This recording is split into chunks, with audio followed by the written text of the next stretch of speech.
ఓం నమః శివాయ శ్రీమాత్రే నమః.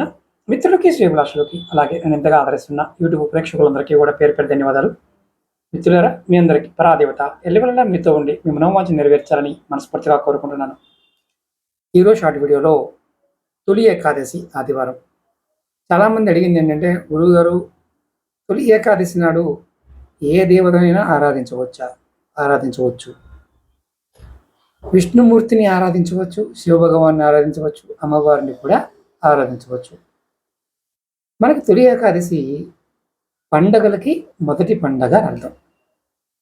ఈరోజు చక్కగా స్నానం చేసి, తలస్నానం చేసి, మీ దగ్గరలో ఉన్న దేవాలయంలో దర్శనం చేసుకొని, ఆ రోజు వీలైనంత వరకు మౌనంగా ఉండి, మీ మనసులో ఉన్న కోరికని ఈశ్వరుడికి చెప్పుకొని, మీరు ఆరాధించే దేవత చెప్పుకొని, ఆ రోజు వీలైనంత వరకు స్వాతిక ఆహారం తీసుకొని మీరు ప్రశాంతంగా కోపం లేకుండా ఉండడానికి కనుక ప్రయత్నం చేస్తే, ఆ రోజు మీరు చేసే జపము, సాధన మీకు కొన్ని వేల రెట్లు ఫలితాన్ని ఇస్తుంది.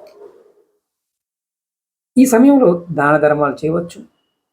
మీరు అదృష్టం పెంచుకోవాలి అనుకునేవారు ఖచ్చితంగా ఆ రోజు మీ పెద్దల యొక్క ఆశీర్వాదం తీసుకోండి. మీరు ఎక్కడైనా సరే మీకన్నా వయసులో పెద్దవారు, మీకు తెలిసిన వారు, వారి యొక్క ఆశీర్వాదం కూడా తీసుకోవచ్చు. దానివల్ల మీకు ఆయుష్ పెరుగుతుంది. అలాగే సంపద కావాలి అనుకునేవారు ఖచ్చితంగా ఆ రోజు వీలైనంత వరకు మీ ఇష్టదైవ నామాన్ని 1008 సార్లు జపం చేయండి. అది లక్ష్మీదేవి నామమైన, నారాయణ నామమైన, శివ భగవాను నామమైన, ఏ నామమైనా సరే ఇలా చేయటం వల్ల మీకు ఖచ్చితంగా సంపద వస్తుంది. అలాగే మీ అదృష్టాన్ని మీరు మార్చుకున్నవారు అవుతారు.